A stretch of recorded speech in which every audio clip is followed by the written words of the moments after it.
Hi guys, my name's Laura and I'm the Specky Seamstress. Welcome back to my channel. Today I'm going to show you a few things that I made during the weekend because I had visitors this weekend. I had a little sewing weekend. So not only did Yvonne from Getting a Stitch come over, but also Laura from Sewn and Shown on Instagram came over and we had a sewing weekend.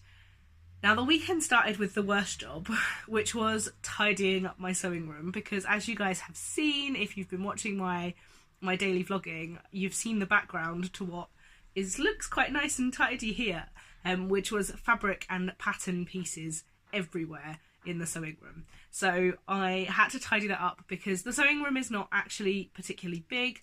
It's the smallest room in the house, and fitting 3 people in here was going to be quite a challenge anyway. We did also set up the downstairs living room. We don't have an upstairs living room, as in we set up the living room, which is downstairs, to have the dining table set up as a cutting table. So my cutting mat was on there and we could kind of like trace patterns or cut fabric out on there. So we had sort of a multi-level space. Laura and Yvonne both came with projects. They both came with their overlockers, but not their sewing machine. So we had 1 sewing machine and 3 overlockers between us, and also a Coverstitch machine, which I'm very excited about, and I will tell you more about later. I have a couple of spare machines that I could have set up if we needed to, but we just sort of coordinated ourselves, and if one of us was at a loose end, we'd go and make tea for the others. It was great. I still am not very well, as you can probably hear in my voice. I have just gone from one cold and cough to another cold and cough over the last few weeks, and I picked one up just before I was about to go back to work, and it just hasn't got any better. So the girls were really good looking after me. I was probably a terrible host this weekend because I was just not feeling 100%. But what was good was that my wrist was feeling quite good. So I felt like I could actually crack on with some of the projects that I've wanted to. Now, first of all, I'd like to show you some things that I acquired because, you know, it's not a sewing event unless you buy things or are given things. So there is some fabric to show you. Now, to start with, I had the post arrived on Saturday, and I had these beautiful things arrive in the post. Now I've just grabbed them from the doorways they were drying on. These are Samwash satins that came from Sew Me Sunshine, and they're beautiful. I had been eyeing these up for ages, well, like since Harriet got them in like a couple of months ago, and they're lovely because they are shiny, but they're not too shiny. They're actually coming up a little bit more shiny on screen than I think they are in real life, because you see they've got this kind of these matte bits in the middle. The other side is just plain. And Harriet had these remnants going, so I think this one was 95 centimetres in the navy, and I think I'll just make myself a really lovely top from that. They're quite wide, so I think they're 140 centimetres wide, so I should be able to make myself a little top from that, and that will just be really useful generally.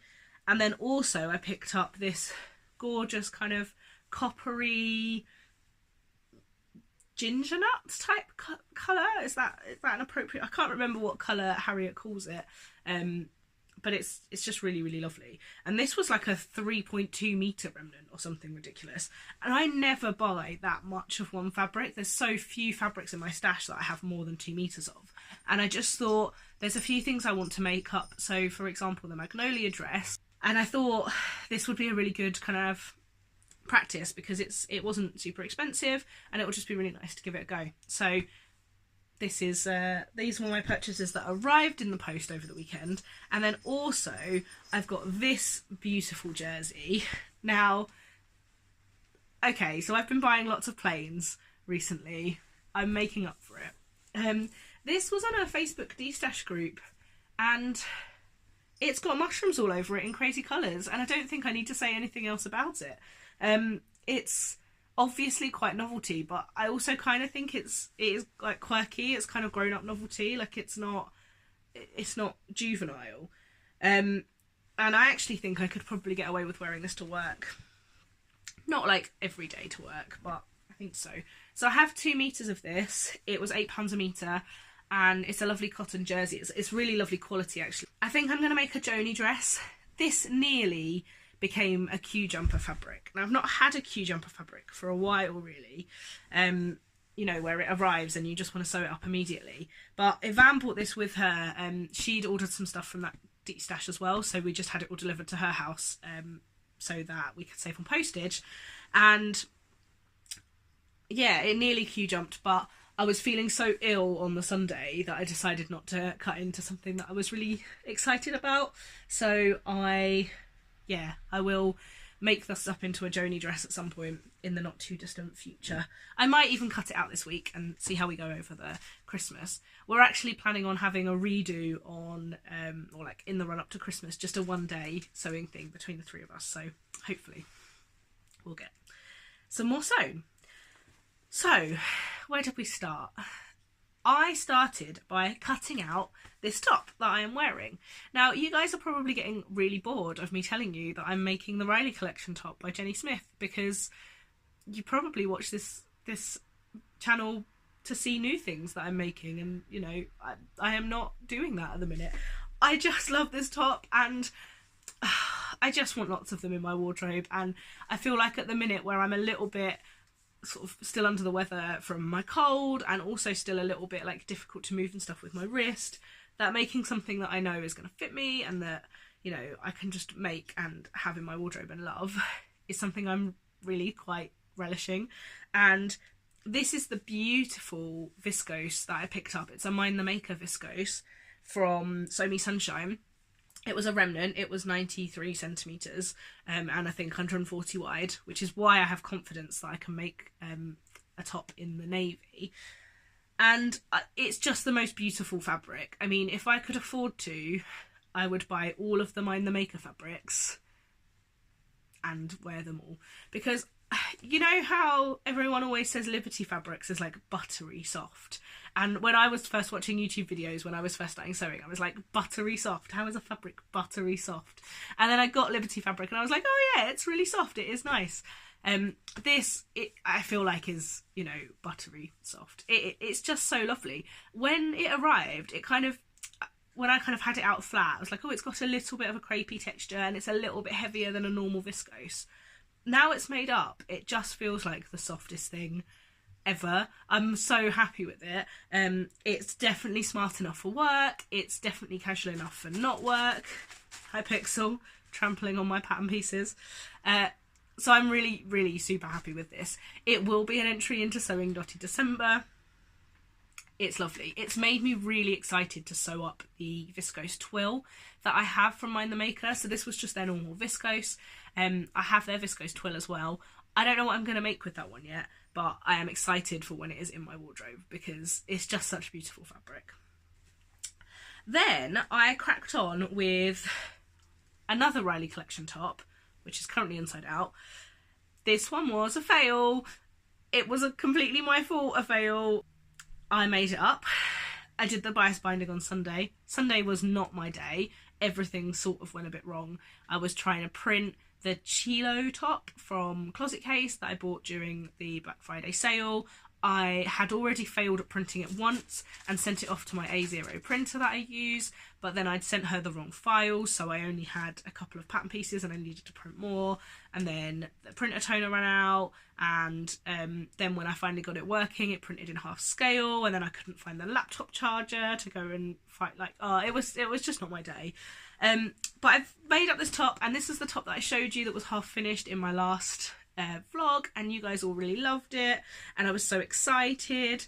And then I was ironing the hem and I ironed a hole in it and I haven't quite faced with what I'm like. I haven't accepted this yet and I don't quite know what I'm going to do with it. It is just the hem, but it is right at the centre, so I can't kind of dip the hem at all, and it's at the front, and the top will be too short if I cut it off and re-hem it. I do have some more of this fabric that I could use, but it's obviously quite a big print, so it's going to be difficult to match. I do have some plain black that I could use, but I'm not sure if that will look a bit weird. So yeah, this is just going to hang on my door of shame for a little while. I told my mum and she was like, we have all done that. We have all done that. And it is true, but you know, it doesn't make it any less devastating when it happens. So shall we skip back to Saturday, which went a little bit better than Sunday first. So what I did was cut out, at the same time as I cut out this Riley top, I also cut out a Manetta top. Now, a Manetta top, I made lots of these when I first started making them, and then I stopped making them. And there was no reason for that. I just had made a few and then went on to another pattern. But I did want some more, and I had this metre of polka dot fabric that I showed you guys in my Vlogmas video in a beautiful 2 shades of teal. And I made this up and I finished it. I haven't cut all the loose threads off yet, but just going to be a really useful addition to my wardrobe. So I'm quite happy with that.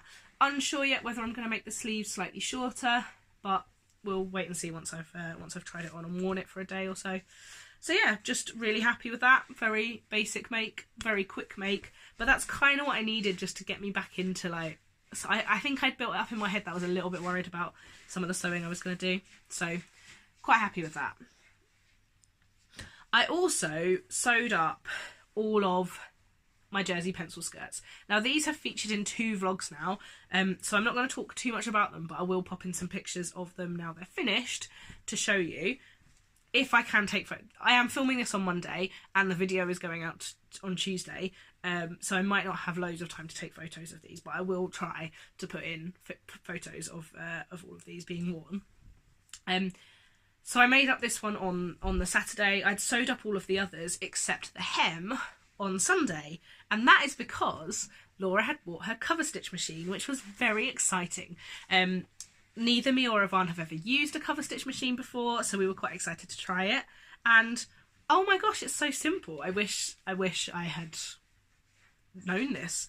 We were talking about it because I thought, yeah, I'm going to try this and then I'm going to want one, and that's a problem because, you know, I don't need another machine in my life really. But I think I'm going to keep an eye out if I see one secondhand, because I think they're great. It's so good for these jersey pencil skirts because the hem stretches so much more, which when they are pencil skirts and, you know, they come in quite narrow around your knees, you want them to stretch a lot while you're walking. So they are better than overlocking the edge and zigzagging it shut for these skirts. And probably some other things. But it isn't probably worth me going out and running out and buying one new. I don't have the money to go out and buy one new anyway. So yeah, I'm pleased with that. I'm gonna make her bring it again when she comes and visits so that I can use it for all of the jersey pencil skirts, and I'll just have a hemming marathon, which will be super fun. So all of these have been cover stitched at the hem and all in navy, which was super easy, which was wonderful. While I was doing this, Laura and Yvonne, it's so weird saying Laura and Yvonne because that's me in a van, but other Laura and Yvonne were obviously working on their own projects. So Yvonne is just as ridiculous as me when it comes to setting ridiculous expectations of what we're going to sew over the weekend. So she sent me a long list of things that she was going to make. She made a Bettine hack, Tilly and the Buttons Bettine hack, which had an A-line skirt, which we thought looked lovely, but she wasn't convinced by. And worked on a pair of amazing trousers, the Seamwork Channing trousers, which she has made me want, which are an elasticated back but faux fly front. That's really hard to say. Trousers from Seamwork, which are great, and yeah, I definitely want that pattern and will be giving... I definitely want that pattern and we'll be giving those a go, I think, because they looked really, really good and fit her really well. So, and will be like work appropriate. She was so excited to have trousers that she could wear to work. So I think I'll give those a go. And I have some fabric from Walthamstow that I could use for those. So I think I might pick up that pattern. Laura was making a Burda style pattern that, quite frankly, you needed a PhD in architecture to understand, because it had all kinds of pleats and then like a tie that went up and an extra piece. I will try and find the picture of it, but Laura's version was so much nicer than the pictures. She made it a little bit more fitted and it was just lovely. She made it in this really lovely kind of taupe stretch velvet, like. Then Laura worked quite a lot on some tracing patterns. She also traced out a Riley collection top because I have to make sure that everyone does this. Yvonne also made a Riley collection top, which after a couple of alterations, I mean, I had to make a couple of alterations to mine as well. She loves, and she's got a couple of tops to wear to work now that she made. So sharing the Riley collection love. The last time Yvonne came for a sewing weekend, she made Winslow culottes and the Misty Cami because they were the patterns I was obsessed with at the time. And now she's come and made the Riley collection top. So I feel like I have, you know, well, that's not a word I'm going to be able to say today. I have influenced, which is great. So Laura then did some knitting as well towards the end of the weekend, which was cool. But yeah, we all kind of fit quite a lot in. The main thing that I wanted to achieve was the Chilo top from Closet Case Patterns that I picked up in the Black Friday sale. And as I said, I've had loads of problems with just getting it printed. It wasn't anything to do with the pattern. It was just me and my printer and my house. But I finally got it printed, and I cut out the size 18 because that's the size that I aligned to with the body measurements. Now, come on, Laura, you have been sewing for a year. You know to look at the finished garment measurements. I don't know what I was doing, but I made up the 18 and it was absolutely gigantic. Like, gigantic. I'm going to put in a picture because I looked like the Michelin Man in it. Now, I made the puffed sleeve version, which has this kind of like lantern sleeve, so it has this cuff at the bottom. And this was meant to sort of be, hopefully, a wearable toile. And it might still be with a couple of alterations, because I did actually really like it, even though it was quite big. I took in the side seams a little bit, and that made it more wearable. But the biggest problem, it was just massive. I mean, it's quite a low arm sigh on this top, so you know, it is just big generally, and it is meant to be quite loose fitting, but there's like 6 inches of ease around your bust, which is mad. So I also need to make a narrow shoulder adjustment, which, you know, is reasonably standard, but I think Laura's taken in, Laura helped me pinning this up. She's taken like a good 1.5 inches out of the shoulder, and basically if you look at the picture that I've popped in, the shoulder goes straight out, which makes me just look like a rugby player, like with shoulder pads on and stuff. But when she put this in, I don't have a picture of me wearing it like this, but when she pinned it up, it just sat so much nicer across the shoulder, and looked so much better, even in the biggest size. So I have since traced this out in a 14, so 2 sizes smaller. I haven't cut it out yet, but I'm going to give it a go because I think it has potential. Now, one of the reasons I bought the Chilo pattern was because it has 2 sleeve types. So it has the big lantern sleeves, and we know I love a dramatic sleeve, but it also has some set in just normal little sleeves, like a normal top. And I think that is obviously something I've been looking for in my life for a while. So I want to give that a go as well. So that is the story of my weekend. It was ups and downs, but I now have a very lovely sewing room, which is lovely and tidy because we actually didn't make that much mess over the weekend. And now I can keep it nice and tidy until after my mum comes to stay over Christmas, so that she doesn't judge me too much for how messy it is. And I'm going to crack on with a few more bits and pieces in the run up to Christmas. So I'm super excited to be back properly sewing again and to have lots of things to show you. I'm going to go and take some pictures of what I've been making so that I can pop them in here and edit, ready for the video to go live tomorrow. And please let me know in the comments box what you guys are sewing in the run up to Christmas. Are you doing lots of gift sewing, or are you being a bit more selfish like me? Because thank you so much for watching. Until next time, bye!